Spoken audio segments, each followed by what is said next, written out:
네, 오늘 하나님 주시는 말씀 보겠습니다. 마가복음 10장 6절에서 16절까지의 말씀 보겠습니다. 마가복음 10장 6절에서 16절까지의 말씀입니다. 제가 읽겠습니다. 창조 때로부터 사람을 남자와 여자로 지으셨으니 이러므로 사람이 그 부모를 떠나서 그 둘이 한 몸이 될지니라. 이러한즉 이제 둘이 아니요 한 몸이니 그러므로 하나님이 짝지어 주신 것을 사람이 나누지 못할지니라 하시더라. 집에서 제자들이 다시 이 일을 물으니 이르시되 누구든지 그 아내를 버리고 다른 데 장가 드는 자는 본처에게 간음을 행함이요 또 아내가 남편을 버리고 다른 데로 시집가면 간음을 행함이니라. 사람들이 예수께서 만져주심을 바라고 어린 아이들이 데리고 오매 제자들이 꾸짖거늘 예수께서 보시고 노하시어 이르시되 어린 아이들이 내게 오는 것을 용납하고 금하지 말라. 하나님의 나라가 이런 자의 것이니라. 내가 진실로 너희에게 이르노니 누구든지 하나님의 나라를 어린 아이와 같이 받들지 않는 자는 결탄코 그곳에 들어가지 못하리라 하시고 그 어린 아이들을 안고 그들 위에 안수하시고 축복하시니라. 아멘. 하나님의 말씀입니다.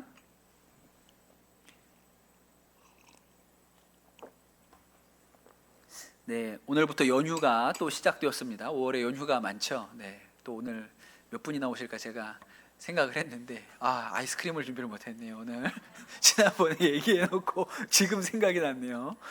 문자를 미리 좀 보내주셨으면 제가 아이스크림을 좀 준비했을 텐데.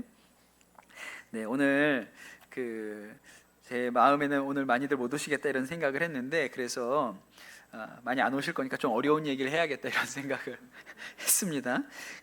얼마 전에 제가 읽게 된 책이 있는데 요새는 책 잘 안 읽고 유튜브 많이 보고 있는데 얼마 전에 책을 한 권 읽었습니다. 책을 한 권 읽었어요. 근데 그 책을 제가 성도님들한테 좀 소개해드리면 좋겠다. 그래서 이 내용을 좀 말씀드리면 좋겠다고 싶어서 그렇게 말씀을 좀 오늘 정리를 해봤습니다. 책은 이거예요. 굉장히 재미없게 생겼습니다. 그쵸? 제목은 아이들은 정말 괜찮을까? 진짜 재미없게 생겼죠, 책이. 두껍기도 두껍고. KT 파우스트라는 여자분이 쓰신 책이거든요. 책 내용은 조금 이따가 말씀을 드릴게요. 아까 우리가 기도한 것처럼 한국 교회가 사실은 이 동성애 문제, 또 우리가 인권법이라고도 하고 평등법이라고도 하고, 동성애 문제랑 이제 우리가 아주 열심히 싸우고 있죠. 올해는 서울시청 광장에서 퀴어 축제를 못하게 했습니다.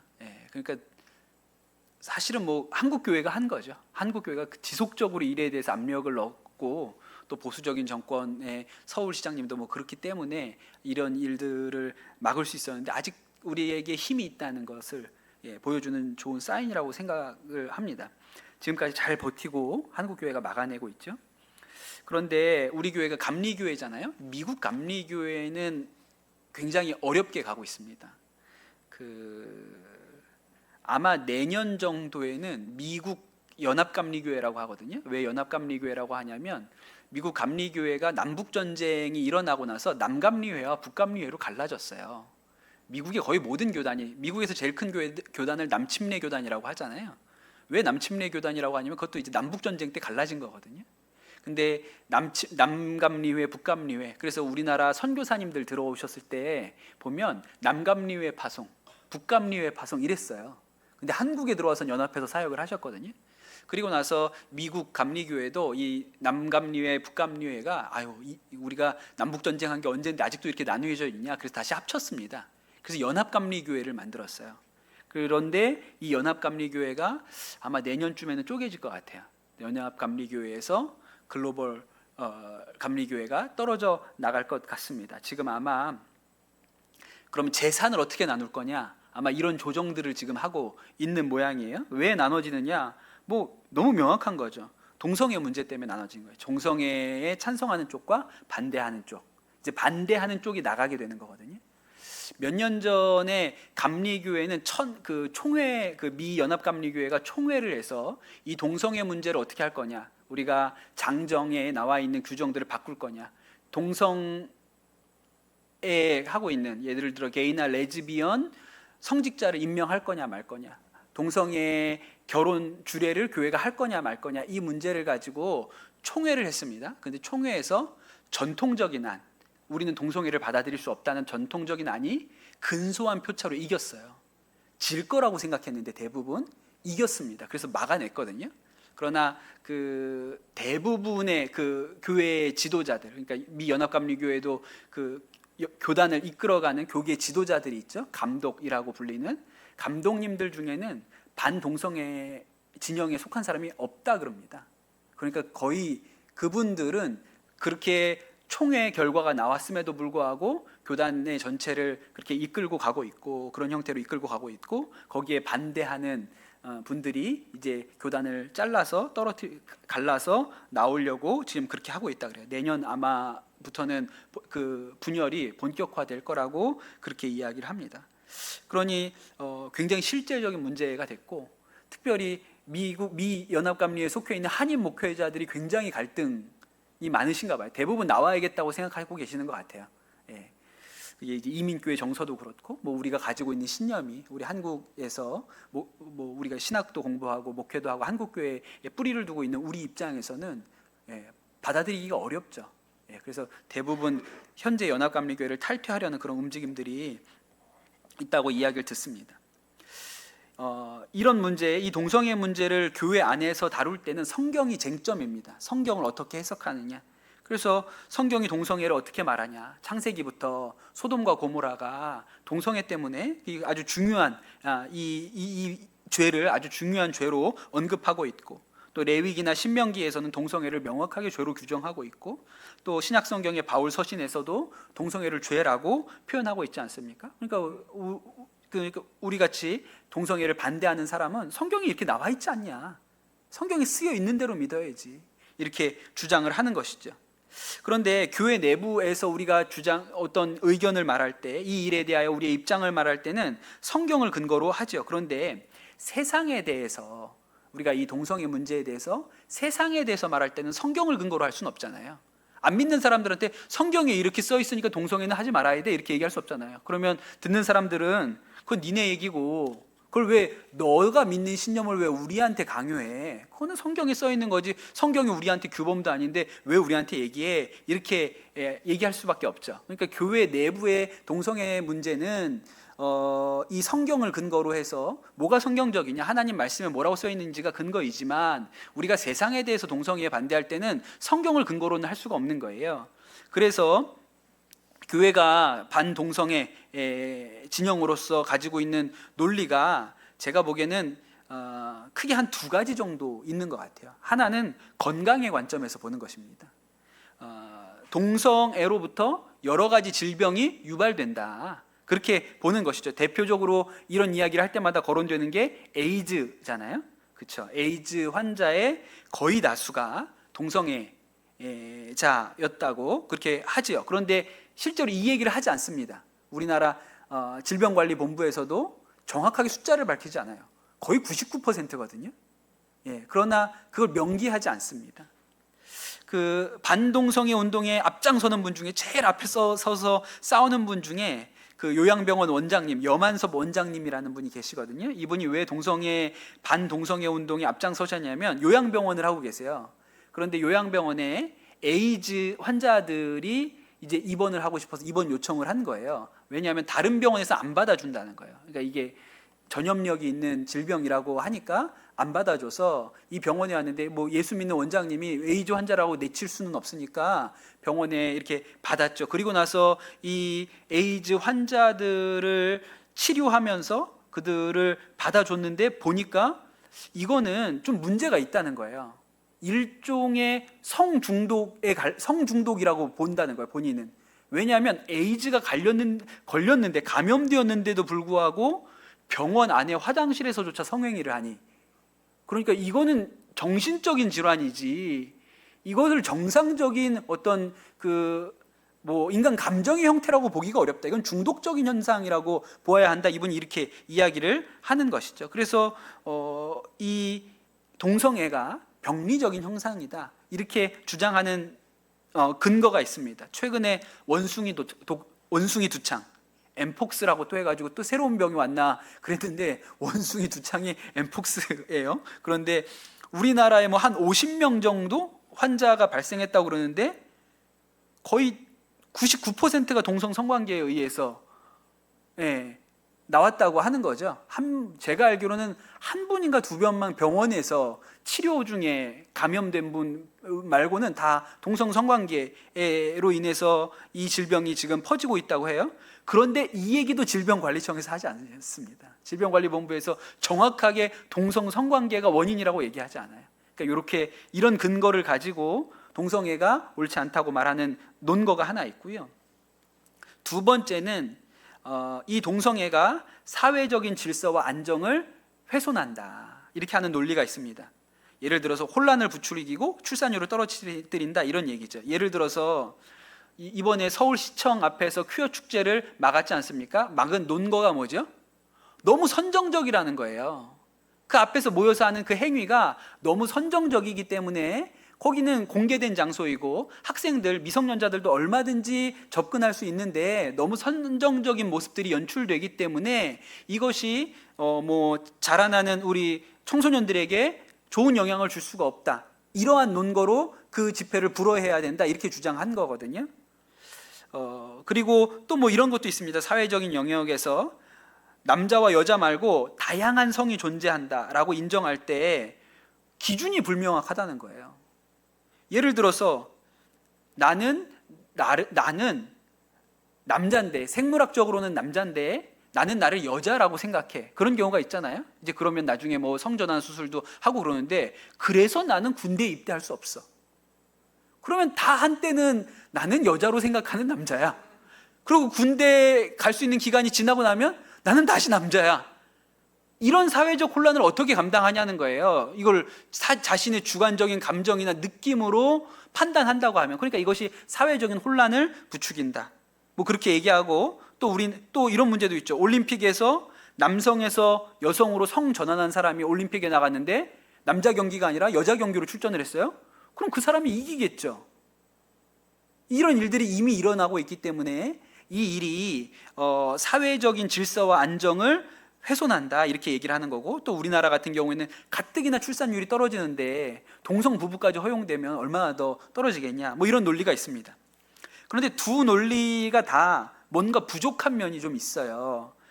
왜냐하면 그게 동성애자들 중에 몇 명이나 그런데 이렇게 나온다는 거예요. 너는 너무 작은 부류를 가지고 확대해서 말한다, 이렇게 얘기하는 거죠. 예를 들어서 모든 동성애자가 다 에이즈 환자는 아니지 않냐? 동성애자 중에도 에이즈 환자의 비율이 그렇게 많지 않은 게 아니냐. 근데 에이즈라는 질병 하나로 모든 동성애자가 그런 복균자인 것처럼 말하는 것은 잘못되었다, 이렇게 반론하고요. 또 동성애로 인해서 출산율이 떨어진다는 건 너무 이렇게 심각한 비약이 아니냐, 이렇게 또 반론을 하죠. 그런데 이 책이 제3의 길을 얘기해요. 이 책이. 그래서 제가 소개를 해드리고 싶은 건데, 이 책은 동성애 문제를 아이들의 인권의 문제에서 봐야 한다는 거예요. 그 동성애 행위자가 아니라 그 동성애를 하고 있는 사람들의 자녀들의 관점에서, 그들의 인권의 차원에서 이 문제를 접근할 필요가 있다고 설명을 합니다.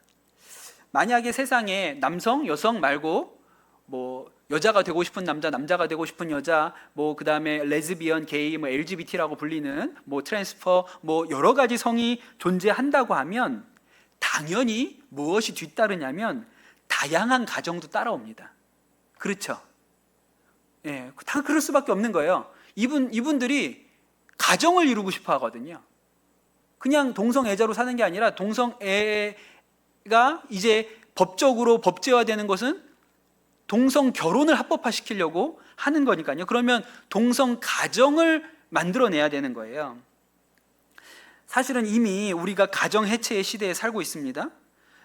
이제 이 책은 이제 미국 사회를 근거로 쓰여진 책이니까 여기 나오는 이 얘기를 보면, 친아버지와 친어머니 아래에서 자녀가 자라는 일이 더 이상 세상에서 일반적인 일이 아니라는 거예요.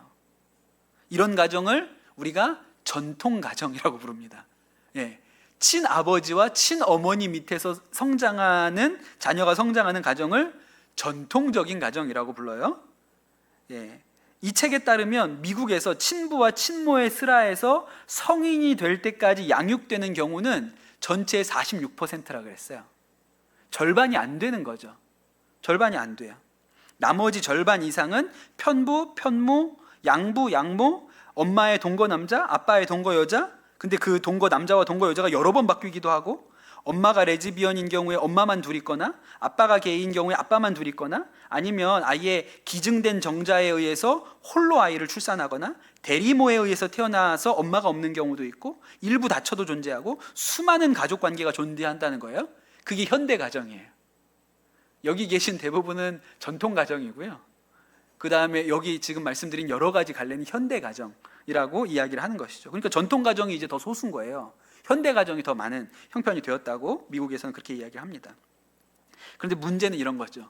그 현대 가정에서 자란 아이들이 괜찮냐? 그래서 이 책 제목이 아이들은 정말 괜찮을까? 네. 어렵습니다. 좀 어렵기도 하고 복잡하기도 하고 사회과학 서적 같은 거예요. 통계 뭐 이런 얘기가 굉장히 많이 나오거든요. 진짜 괜찮을까? 이렇게 우리한테 묻고 있는 거죠. 이 책을 쓴 케이티 파우스트라는 여자분은 그 Them Before Us라는 아동 인권 NGO의 대표입니다. 그 NGO 이름이 좀 어려워요. Them Before Us예요. 얼마 전에 제가 어떻게 알았냐면 그 신문에서 본 거예요. 한국에 왔다 갔어요. 이 케이티 파우스트가 국회에서 강연도 했고 또 여러 가지 반동성애 모임에서 연사로 초청되어서 또 이야기도 하고 그랬습니다. 이름이 Them Before Us인데 무슨 뜻이냐면 우리 전에 그들이란 뜻이잖아요. 우리 전에 그들. 이게 무슨 뜻이냐? 우리는 성인이고요. 그들은 아이들이에요. 그러니까 우리라고 말하기 전에 애들은 어떤지 한번 생각해 보자. 그게 Them Before Us거든요. 우리가 뭘 좋아하고 우리가 뭘 원하는지에 대해서 말하기 전에 과연 그게 애들한테는 좋은 건지 그거 먼저 점검을 해보자. 그래서 Them Before Us라는 단체를 NGO를 만들었습니다. 그 뭐 만든 과정은 좀 우연이에요. 이분이 이 일에 대해서 전적으로 투신하려고 한 뭐 그런 의도가 있었던 게 아닌데 어떤 논쟁에 휘말리게 되고 그러면서 이분이 전면으로 이렇게 나서서 책도 쓰고 이런 일에 대해서 연구하고 아동 인권에 대해서 이야기하는 분이 됐습니다. 흔히 우리가 이렇게 얘기하잖아요. 아동 인권은 누구에게나 중요하죠. 그 부정하는 사람 있을까요? 없어요. 북한에서도 중요하다고 할걸요. 아동 인권이라고 하면 다 중요하다고 생각하죠. 아이들이 바르고 아름답게 정서적으로 잘 성장할 수 있도록 도와줘야 한다는 이 얘기에 대해서 아무도 동의하지 않는 사람 없을 거예요. 전 세계가 다 필요하다고 이야기를 하겠죠. 이걸 반대할 사람이 누가 있겠습니까? 그러나 실제로 뚜껑을 열어보면 그렇지 않다는 거예요. 애들 그렇게 중요하지 않다. 다 성인들이 성인의 관점에서 자기들이 하고 싶은 것 중요하게 생각하지 아이들의 관점에서 아이들에게 좋은 것인지는 고민하지 않는다. 이렇게 얘기하는 거죠. 대표적인 사례가 뭐가 있냐면 낙태 논쟁이에요. 이게 그 프레임을 그대로 가지고 있습니다. 낙태 논쟁의 쟁점은 산모의 결정권과 아기의 생존권이 부딪히는 거거든요. 그죠? 산모가 자신의 행복 추구권이 있어요. 내가 애를 키울지 말지 낳을지 말지는 내가 결정하는 거지 내 행복인데 이 결정권과 뱃속에 애가 생겼으면 이 아이는 생명권이 있지. 그 생명을 누가 함부로 할 수 있어? 이 생명권 사이에 충돌이 있는 것이죠. 얼마 전에 우리나라 대법원이 산모의 결정권이 우선한다고 결정을 내렸습니다. 그래서 낙태가 그 전까지는 불법이었다가 합법화했죠. 그것을 열었어요.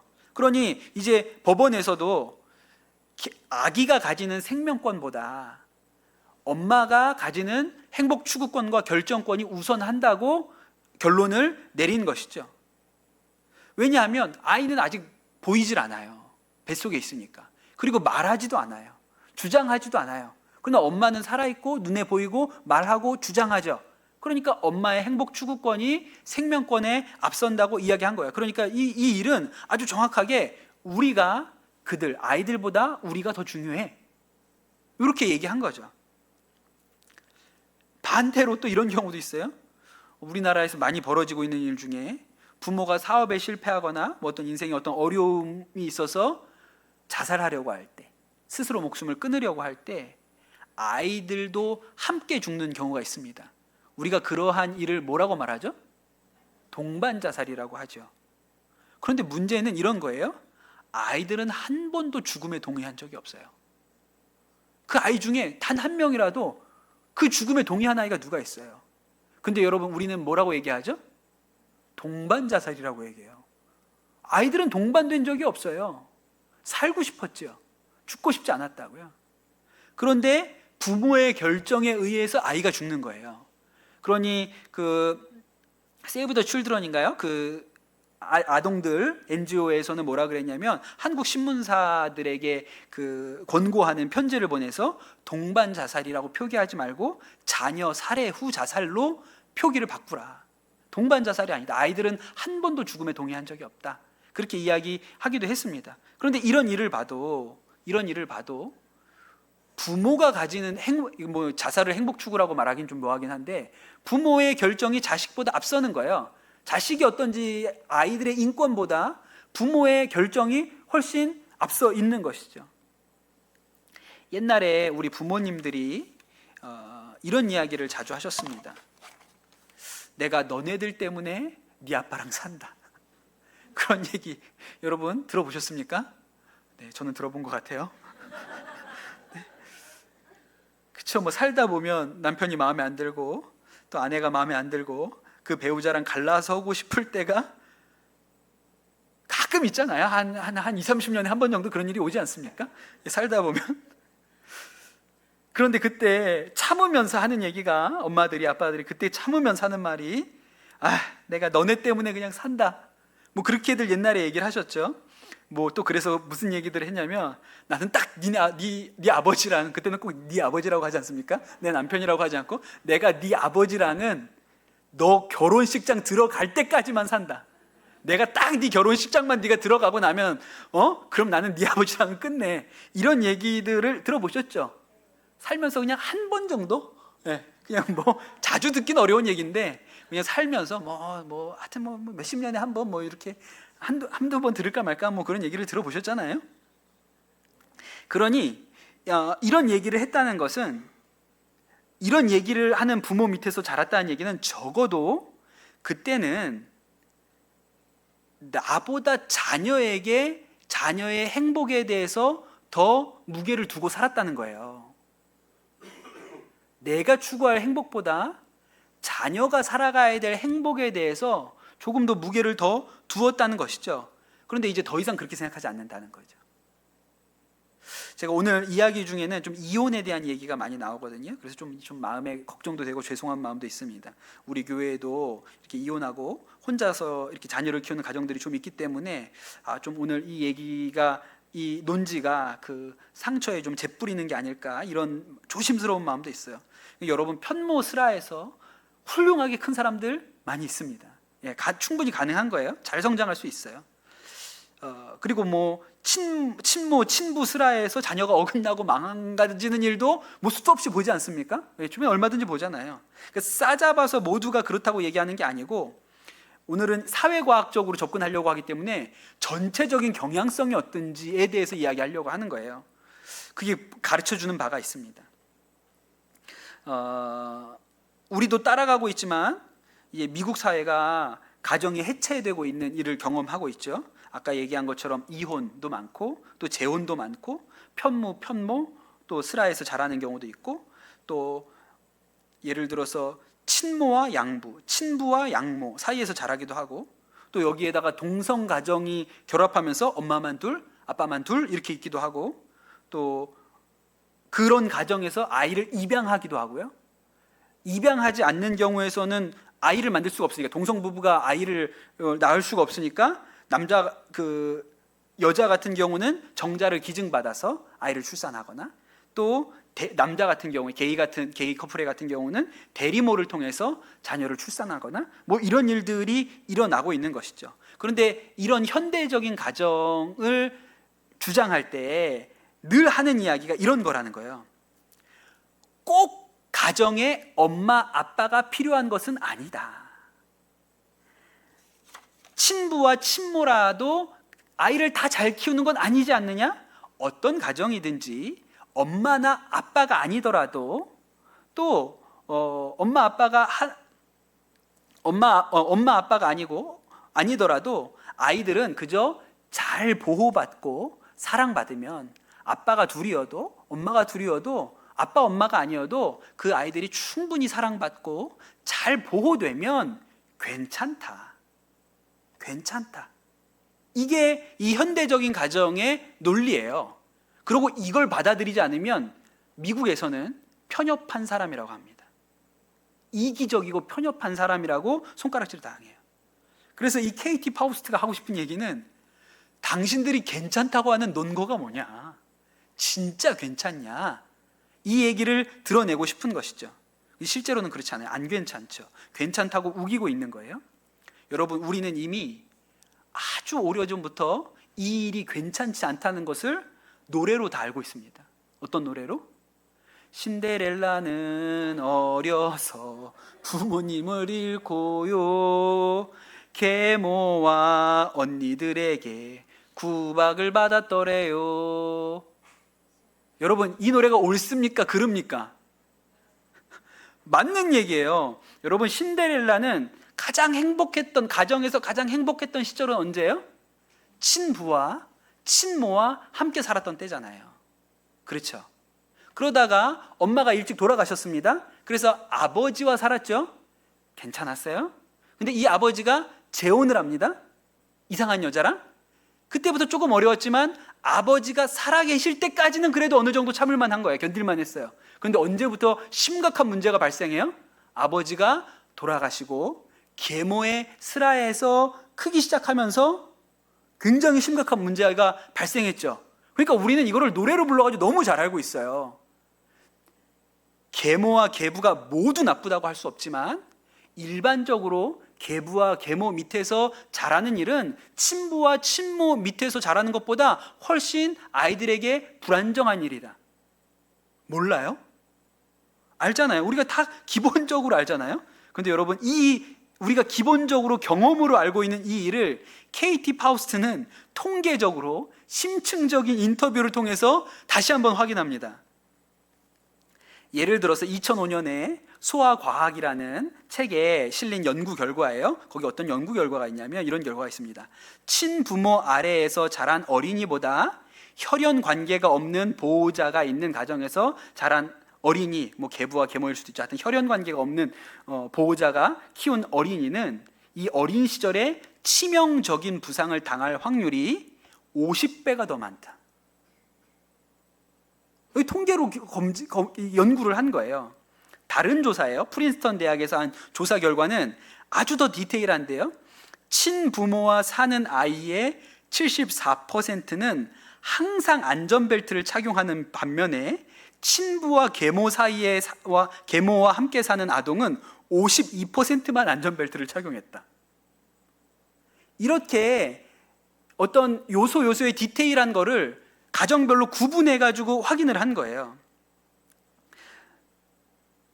저희 아이들을 안전벨트를 잘 채워야겠다는 생각을 제가 이걸 하고, 모든 친부모, 우리 애들은 26%에 들어가는 아이들이 이런 생각도 제가 하긴 했는데,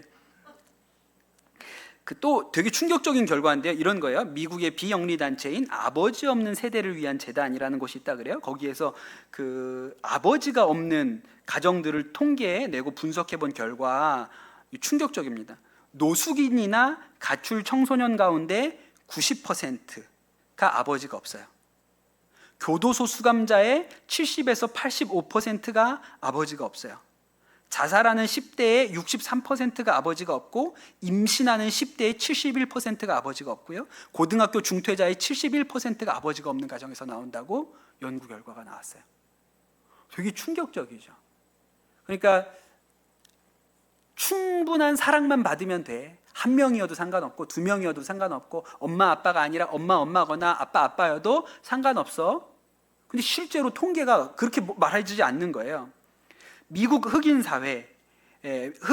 사회의 미래가 어둡다고 이야기를 하는데, 흑인 소년들의 범죄율이 훨씬 높고 소녀들의 10대 출산율도 굉장히 높죠. 월등히 높다 그래요. 학교에 부적응도 많고 자퇴도 많습니다. 오늘날 미국 흑인 아이들 중에 고등학교 졸업할 때까지 엄마 아빠 밑에서 자라는 경우가 단 17%밖에 되지 않는다는 거예요. 그러니 미국은 이 문제를 돈과 복지로 해결하려고 하고 있다는 거예요. 그런데 아무리 돈을 들이고 복지 혜택을 늘려도 흑인 아이들이 더 고등학교 진학률이 높아지지도 않고 복지 비용이 줄어들지도 않아요. 왜? 계속 아버지가 없으니까. 혼자 아이를 키우는 어머니한테 아무리 생계비를 많이 지급해도 흑인 아이들은 감옥에 가는 확률이 백인에 비해서 월등히 높고 고등학교를 졸업하지 못하는 확률도 높고 10대인데 아이를 임신하는 이 확률도 훨씬 높다는 거예요. 아무리 보조금을 지급해도. 왜 그렇죠? 그래서 누군가한테 누가 이렇게 얘기했다는 거예요. 미국의 흑인 사회의 문제가 무엇이냐? 첫 번째, 아버지가 없다는 것이다. 두 번째, 아버지가 없다는 것이다. 세 번째, 아버지가 없기 때문이다. 이렇게 얘기한다는 거예요. 물론 아버지가 없는 가정에서도 훌륭한 사람이 나오는 사례는 찾을 수 있어요. 누가 있죠? 버락 오바마 대통령도 아버지가 없습니다. 이혼을 일찍 했어요. 그리고 그 후에 또 엄마가 재혼하고 이래서 오바마의 족보를 이렇게 펼치잖아요. 야곱보다 더해요. 야곱 눈에 안 들어와요. 오바마의 족보를 펼치면 눈에 안 들어올 정도로 복잡합니다. 그래도 훌륭한 사람이 됐잖아요. 그런데 오바마도 이야기해요. 너무너무 혼란스러웠다. 자신의 유년 시절이 이혼 가정에서 의붓 아버지와 살았고 이복 형제들과 자라던 그 시절이 자신에게 있어 너무나도 혼란스러운 시절이었다. 그 소망이 있습니다. 잘 클 수 있어요. 그런 가정에서도 잘 클 수 있어요. 그런데 일반적으로 벌어지고 있는 현상들의 눈을 봐야 된다는 거예요. 일반적으로 미국 흑인 사회에서 무슨 일이 벌어지고 있는지. 오늘 말씀 얘기를 좀 한번 해보겠습니다. 저는 사실 오늘 이 책을 여러분에게 소개해야겠다고 생각하고 오늘 말씀을 본문으로 정하고 나서 다시 보는데 좀 놀랐어요. 왜냐하면 예수님께서 하신 말씀 중에 가정에 대해서 하신 말씀이 많지는 않습니다. 예수님이 직접 언급하신 얘기 중에 가정에 대해서 직접적으로 뭐라고 얘기하신 게 많지 않아요. 그 중에 제일 유명한 게 오늘 본문이거든요. 그런데 예수님 당시의 가정은 오늘 같은 현대적인 가정이 아니잖아요. 완전히 전통적인 가정이지 않습니까? 그럼에도 불구하고 굉장히 놀라운 면이 있어요. 제가 아까 광고한 것처럼 우리 교회도 이제 바자회를 앞두고 있습니다. 오늘 좀 물건들 가져오시라고 제가 말씀을 드렸는데 어느 교회에서 바자회를 한다고 교회 벽에다가 이렇게 포스터를 붙였대요. 그 포스터에 이렇게 있었다고 합니다. 집에서 쓰지 않는 물건 가지고 오세요. 그리고 그 밑에 조그맣게 남편도 함께 오세요. 이렇게 써놨다는 거예요. 너무 그래서 버리러 오라는 건가? 남편도 가지고 와서 두고 가라는 건가? 이런 뉘앙스처럼 우리도 좀 그렇게 만들 걸 그랬나요? 그렇게 썼대 어느 교회 바자회에서. 그런다 예수님 시대에는 반대였어요. 사람들이 특별히 바리새인들 율법에 정통하다고 생각하는 이 바리새인들이 예수님께 와서 물어봅니다. 예수님, 남편이 아내를 버려도 될까요? 이렇게 물어봐요. 그 사람들 솔직히 다 잘 알고 있어요. 율법에 뭐라고 써 있는지 자기들도 잘 알고 있어요. 당시의 이혼은 일반적으로는 남자가 여자를 버리는 겁니다. 그게 이혼이에요.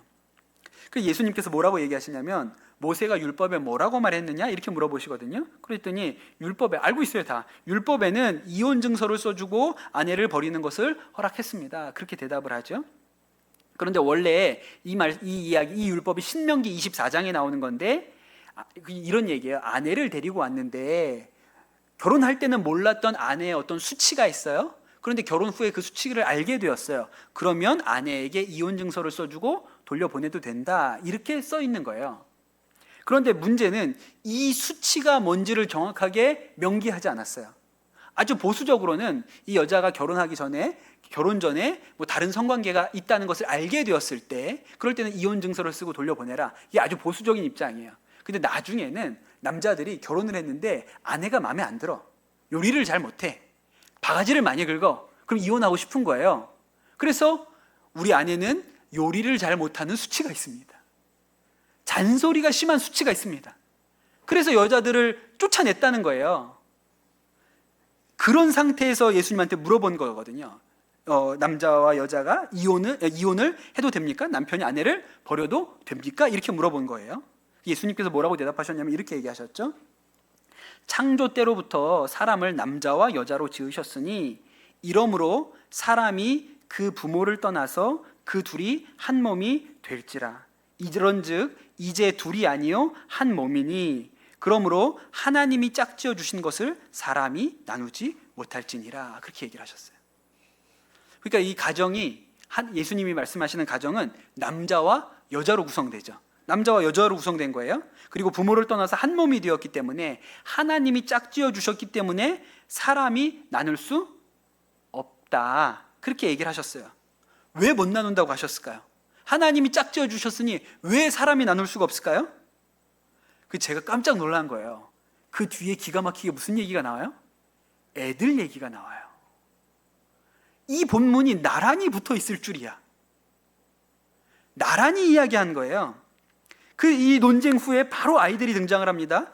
엄마들이 애들을 좀 데리고 왔어요. 예수님이 좀 이렇게 쓰다듬어 주시고 사랑해 주시고 이걸 바래가지고 애들을 데리고 왔습니다. 그랬더니 제자들이 뭐라 그랬어요? 애들은 가 여기 어른들만 오는데 애들은 가 이랬단 말이에요. 그러니까 예수님께서 화가 나셨어요. 성경에 보면 노하셔서 이렇게 나와요.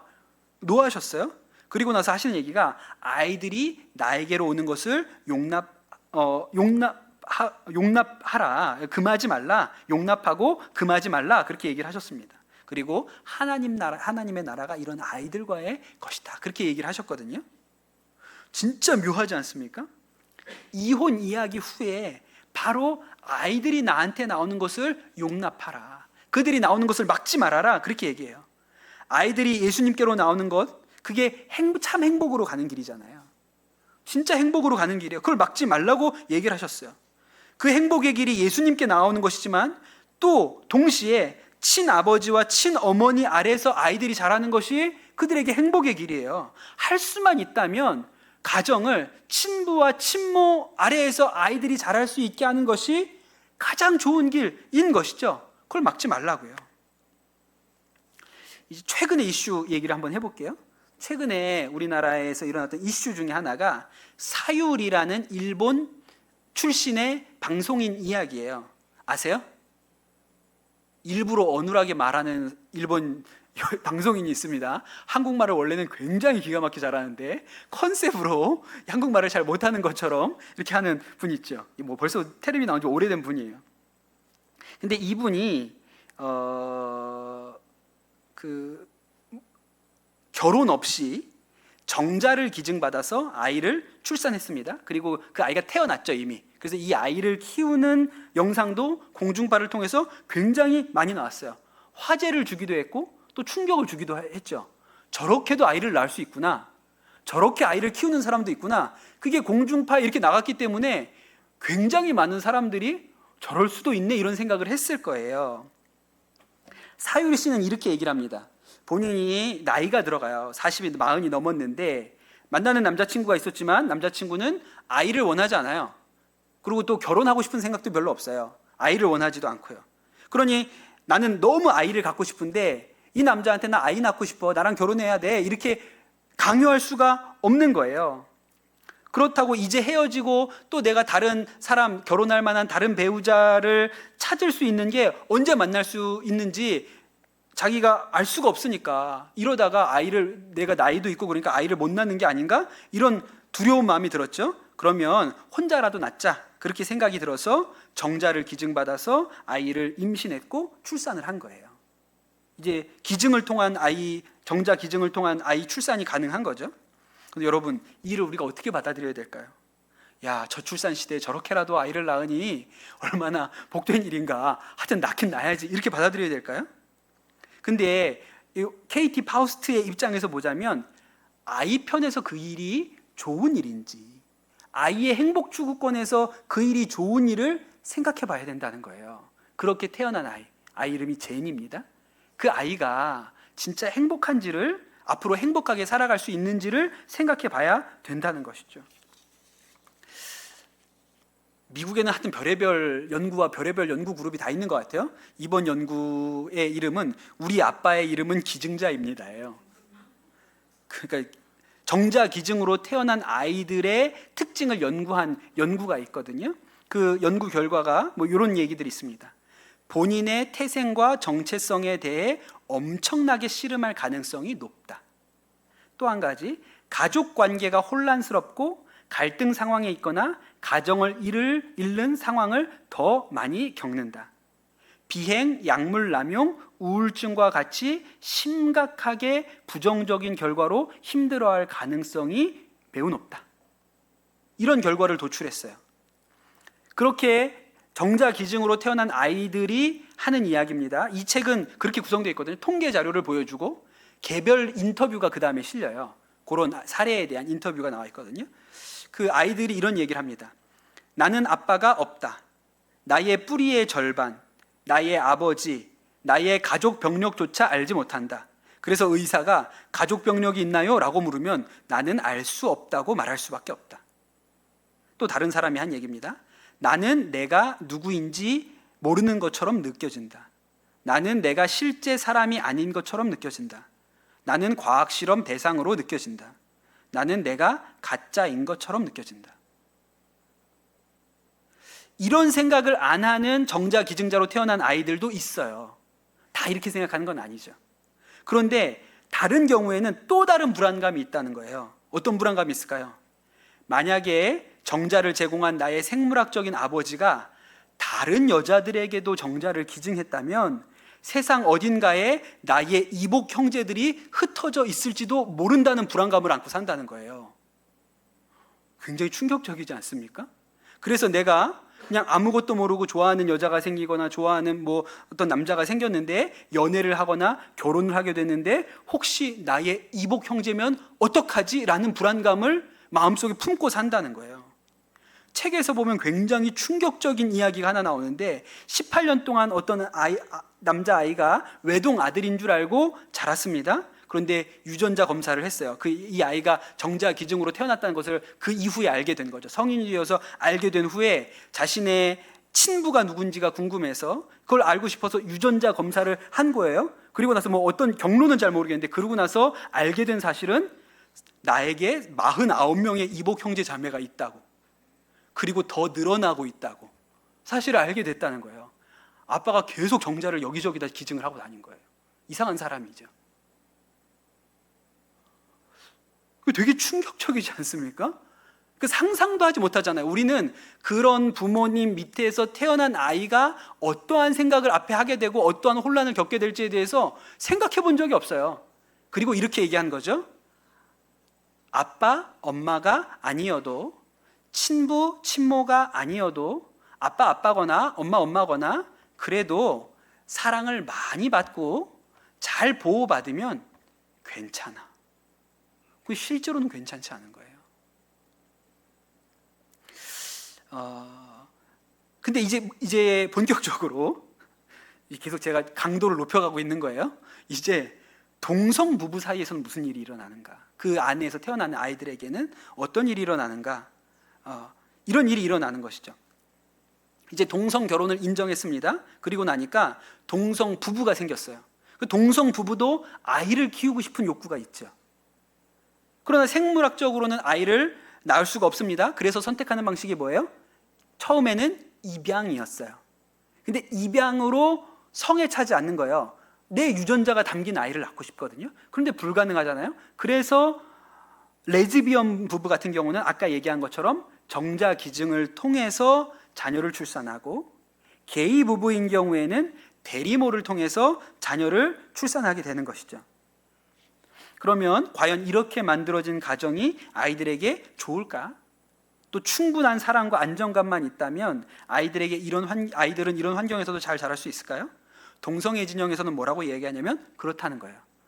남자 여자 상관없고 아이들이 충분한 사랑만 받으면, 보호 아래만 있으면 괜찮다, 이렇게 주장하고, 그거에 대한 동성애 진영 쪽에 연구 결과들이 있습니다. 괜찮은 것을 증명하는 연구 결과들이 많이 있어요. 이 케이티 파우스트가 하는 일은 그 연구의 방법을 아주 세심하게 들여다보는 거예요. 만약에 그 질문에 대답한 이가 부모인가 아니면 자녀인가? 부모는 다 좋다고 얘기해요. 문제가 없다고 얘기하죠. 왜? 본인이 동성애자이니까. 그러니까 괜찮다고 얘기해요. 또 한 가지는 연구의 표본이 무작위로 추출되었는가 아니면 연구자에 의해서 선별되었는가. 보통 이런 연구는 이데올로기 연구예요. 동성애 부부가 키워도 괜찮다는 것을 증명하기 위해서 연구를 하는 거거든요. 그래서 어떻게 그 표본을 만듭니까? 선발하죠. 동성애 가정 중에서도 좋은 가정, 건강한 가정, 괜찮은 가정들을 선별하는 거예요. 그런데 최대한 이 일에 대해서 객관성을 담보한, 그래서 무작위로 표본을 초출해서 상당히 많은 양의 표본을 추출해서 객관성을 담보한 연구 결과를 책에서 소개해 줍니다. 이렇게 얘기해요. 이성 부모 가정의 자녀와 동성 부모 가정의 자녀를 비교할 때 확연하거나 심각한 정서의 문제를 경험할 비율이 이성 부부에게서는 5.5% 정도가 나타났고 동성 부부에게서는 14.9%가 나타났어요. ADHD, 자녀에게 ADHD가 진단될 비율이 이성 부부는 7.1%였는데 동성 부부의 자녀에게는 15.5%였어요. 2배 이상이 높았어요. 학습 장애가 있을 가능성이 이성 부모의 자녀에게는 8%가 있었고 동성 부모의 자녀에게는 14.1%가 있었어요. 특수교육이나 정신건강 서비스를 받을 가능성이 이성 부모의 가정의 자녀의 경우에는 10.4%, 동성 부모의 자녀의 경우는 17.8%가 있었어요. 통계학적으로 현존이 많은 거예요. 동성 부부에게서 그런 일이 일어날, 자녀에게서 그런 일이 일어날 가능성이요. 이번에 또 아이들 얘기를 들어봐야겠죠. 아이들이 뭐라고 얘기하는가. 동성의 아버지와 그의 또 게이 파트너죠. 아버지가 둘이, 아빠가 둘인 한 소년의 이야기예요. 이렇게 얘기합니다. 나의 형성기 거의 전체 동안 내 인생에는 여성이 없었다. 5살 아이의 머리로는 내가 왜 엄마가 없는지 도무지 이해할 수 없었다. 엄마를 간절하게 원하게 되었다. 내 인생에 큰 구멍이 있다고 느꼈다. 그래서 그 구멍을 고모들, 아빠의 레즈비언 친구들, 선생님들로 메꾸려고 애를 썼다. 1학년 때는 선생님께 엄마라고 불러도 되는지를 물어본 일도 생각이 난다. 나는 두 동성애자 아빠의 사랑을 듬뿍 받았음에도 불구하고 한 명의 어머니의 사랑을 갈구했다. 그렇게 대답했어요. 이번에는 레즈비언의 부부에 의해서 양육된 한 딸이 하는 이야기입니다. 나는 15 소녀이고 엄마가 둘이 있다. 그들은 멋지고 내 여동생과 나에게 있어 최고의 엄마들이다. 그러나 그래도 나는 아빠를 원한다. 내가 동성혼이나 동성 부부의 육아에 대해서 반대한다고 말하는 것이 아니다. 나는 그저 아빠를 원하고 그렇게 말하는 것에 대해서 죄책감을 느낀다. 그 좀 이상하죠. 저는 이게 좀 이상했어요. 왜 이상하냐면 왜 아버지가 있으면 좋겠다는 생각을 하면서 죄책감을 느낄까? 좀 이상하잖아요. 왜 그러냐면 동성 부모들은 부모가 남자 여자든 남남이든 여여든 상관없다. 사랑만 받고 보호만 받으면 사람은 괜찮다. 이런 이데올로기에 사로잡혀 있는 사람이죠. 그러니까 아이를 입양하거나 출산을 한 거예요. 동성 부부임에도 불구하고 괜찮으니까. 동성 부부가 아이를 키워도 괜찮으니까 이런 생각이 있기 때문에 키운 거예요. 그런데 그 자녀가 막상 속으로는 나는 엄마가 필요해. 나도 아빠가 있었으면 좋겠어. 라고 느꼈다면 부모가 틀렸다는 것을 이 아이들이 증명하고 있는 거예요. 그래서 이 아이들은 어려서부터 무의식적으로 끊임없이 부모의 성별은 중요하지 않다는 이데올로기를 주입받아요. 그렇기 때문에 속으로 뭐라고 생각합니까? 나도 아빠가 있으면 좋겠는데 말을 못해요. 나는 엄마가 있으면 좋겠는데 그런데 그 얘기를 할 수 없고 그런 생각이 들면 내가 나의 엄마, 두 엄마를 배신했어. 내가 내 두 아빠를 나를 이렇게 사랑해주고 잘해줬는데 나는 배신자야. 이렇게 생각하기 때문에 죄책감을 느끼는 거예요. 진짜 기가 막히지 않습니까? 상상도 못 하잖아요. 아이들이 이렇게 생각할 거에 대해서는. 2명의 어머니가 있는 가정에서 자란 한 여자아이가 자신의 가정에 대해서도 만족해요. 나는 엄마가 둘 있지만 우리 엄마 둘은 너무 좋은 사람이야. 너무 좋은 사람이고 나를 너무 사랑하는 사람이에요. 충분한 안정감과 또 사랑을 받은 아이예요. 그런데 이 아이가 친구 집에 놀러 갔습니다. 그 집은 엄마와 아빠가 있어요. 근데 그 친구네 집에 놀러 가면 마음이 불편하다는 거예요. 그리고 아빠가 있는 친구가 부럽고 질투가 났다. 그렇게 얘기를 해요. 그럴 것 같죠? 당연히 그럴 것 같지 않습니까? 반대의 경우가 존재할까요? 친엄마랑 친아빠 사이에서 자라고 있는 아이가 친구네 집에 놀러 갔어요. 그 집은 엄마만 둘이에요. 근데 가서 엄마만 둘인 집에 딱 가보니까 나는 엄마가 하나인데 이 집은 엄마가 둘이네. 난 엄마 둘이면 나도 엄마가 둘이었으면 좋겠다. 너무 부럽다. 이런 경우가 있을까요? 이런 경우는 없어요. 반대로 놀러 갔어요. 그 집에 갔더니 아빠가 둘이에요. 나는 아빠가 하나인데 이 집은 아빠가 둘이네. 부러워. 쟤는 아빠가 둘이라서 좋겠다. 하나는 배트맨 하라 그러고 하나는 슈퍼맨 하라고 해야 하면 얼마나 좋을까. 이런 경우가 있을까요? 없죠. 상식적으로 존재하지 않을 것 같잖아요. 그런 집은. 그러나 반대의 경우는 반드시 존재하죠.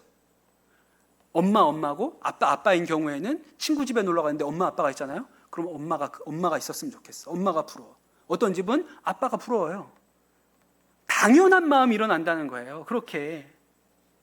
그런데 여러분, 이 간단하고 이 자명한 이야기를 이렇게 오랜 시간 동안 복잡한 과정의 연구와 통계와 사례를 들어가면서 설명해야 되는 시대에 지금 우리가 살고 있는 거예요. 그럼 너무 당연한 거를, 너무 뻔한 거를. 이 외에도 엄청난 사례들이 나오거든요. 예를 들어서 이런 거예요. 부모가 성전환을 한 경우. 아빠였는데 어느 날 수술하고 왔는데 엄마가 돼 있어. 그럼 아이들이 이걸 어떻게 받아들이냐는 거예요. 대리모를 통해서 한 명이 아니라 수십 명의 자녀를 출산한 남자. 일처다부제의 문제. 이런 가정에서도 충분히 사랑받고 안정감 속에서 보호받으면 괜찮을 거예요? 전혀 그렇지 않죠. 전혀 그렇지 않은 거예요. 여러분, 뭐 이렇게 복잡합니까? 예수님 너무 단순하게 얘기하셨어요. 창조 때로부터 사람을 남자와 여자로 지으셨으니 이러므로 사람이 그 부모를 떠나 둘이 한 몸이 될지니라. 이런즉 둘이 아니요 한 몸이니 그러므로 하나님이 짝지어 주신 것을 사람이 나누지 못할지니라. 가장 자녀를 키우기, 자녀가 가장 행복하게 자랄 수 있는 환경이 어떤 것인지, 가정이 어떤 것인지 너무 간단하게 써 있는 거예요. 너무너무 간단하게. 그리고 예수님이 하신 말씀을 이렇게 바꾸면 좋겠습니다. 어린 아이들이 이런 가정에서 자라는 것을 용납하고 금하지 말라. 하나님의 나라가 이런 자들의 것이니라. 너무 자명한 거예요. 여러분, 제가 이 책을 읽으면서 무슨 생각이 계속 드냐면, 친엄마, 친아빠가 키우는 가정도 문제는 많다. 그렇지 않습니까? 예. 좀 난가? 근데 여러분 그렇지 않아요. 좀 많이 난 거예요. 아무리 문제가 있어도 많이 난 거예요. 그 문제는 우리가 예수 그리스도 안에서 풀어나가야 할 문제인 것이죠. 예. 이혼한 가정이라고 할지라도 그것은 예수 그리스도 안에서 엄마가, 아빠가 자녀를 정말로 그리스도의 마음으로 양육하면서 풀어가야 할 문제예요. 그러나 여러분, 오늘 우리가 한 이야기는 동성결혼 합법화가 너무나도 다음 세대에 자녀들이 정서적인 안정성을 가지고 자라나는데 심각한 결함을 가지고 있다. 통계적으로, 사례로 얼마든지 찾아볼 수 있는 예들을 가지고 있다는 것을 알려주는 것이죠. 이 책을 쓴 KT 파우스트는 엄마가 둘이에요. 네. 엄마가 둘이에요. 그 얘기는 자세히는 하지 않습니다. 엄마가 둘이에요. 그리고 지금은 목사님의 아내입니다. 그 남편과 아내가 만나서 이제 자기 자녀들을 키우고 있어요. 그러니 그가 그의 삶을 통해서 경험한 것이 있는 것이죠. 그의 부모님 두 엄마도요, 굉장히 좋은 분이라 그랬어요. 사랑이 많고 자녀에 대해서 아주 세심하고 관심을 가르쳐주는 분인 거죠. 그러니까 동성애자라고 괴물이 아닌 거예요. 좋은 엄마일 수 있죠. 사랑이 많을 수도 있죠. 동성애자도. 그러나 그 밑에서 태어나서 자라야 하는 아이들은 혼란을 피할 길이 없습니다. 그러니 여러분, 왜 우리가 동성애나 동성결혼에 합법화되는 것에 대해서 교회가 싸워야 되고 저항해야 됩니까? 다음 세대를 건강하게 키워내기 위해서 그런 것이죠. 제가 지난주에 그 젊은이 교회 그 청년 집회에서 설교를 하고 왔거든요. 근데 그때 설교하기 전에 우리 청년 사역자들하고 식사하면서 여러 가지 이야기를 했는데, 지금 이 청년 사역이 되게 어려운 때라고 막 그렇게 얘기들을 하잖아요. 그러면서 한 목사님이 저한테 해준 얘기인데, 청년 10명이 있으면 그 중에 한 3명 정도는 마음이 아픈 친구라고. 요새는 한 10명을 만나면 그 중에 3명 정도는 마음이 아픈, 그래서 뭐 치료를 받아야 되거나 이런 친구들이라고 그렇게 얘기를 하더라고요. 제가 그 얘기를 듣고 깜짝 놀랐고, 아, 그렇구나. 지금 이 세대가 많이 아픈 세대구나. 뭐 그 청년들의 가정은 제 생각에는 대부분 전통적인 가정일 거예요. 그럼에도 불구하고 10명 중에 3명이 아프다고, 그런 얘기를 제가 뭐 정확하진 않겠죠. 느낌적으로 그런 얘기를 하는 걸 들었어요. 근데 이 책에 이런 얘기가 나옵니다. 테어도어는 동성 부모의 자녀를 위한, 테어도어라는 그 동성 부부의 자녀예요. 동성 부모의 자녀를 위한 여름 캠프에 참여했다. 접수처의 양호실 앞에 늘어선 줄을 생생하게 기억한다. 약을 타기 위한 줄은 거의 캠프 인원의 절반이었다. 이 아이들은 모두 정신과 질환 약을 먹고 있었다. 엄마가 둘 있으면 의사의 맞은편에 앉아 처방전을 받게 될 가능성이 높아진다는 것을 나는 직감적으로 알 수 있었다. 그 책 중에 한 토막에 이런 얘기가 있습니다. 저는 한국교회가 지금까지 잘 싸웠고 앞으로도 잘 싸울 거라고 생각합니다. 그런데 우리가 세상에 나가서 왜 동성결혼 합법화를 막아야 하는지, 동성애가 왜 문제인지에 대해서 설명하는 중요한 논거 중에 하나가, 그 가정에서 자란 아이들이 정서적으로 과연 건강할 것인가, 그것이 그 아이들의 인권과 행복 추구권에 문제가 되지는 않는가에 대해서 지적할 수 있다는 것이죠. 그래서 여러분에게 이 얘기를 좀 소개도 하고 같이 우리가 이 일을 위해서 깨닫는 바도 있고 기도도 하면 좋겠다고 싶었습니다. 우리 같이 찬양하고 기도하면 좋겠습니다.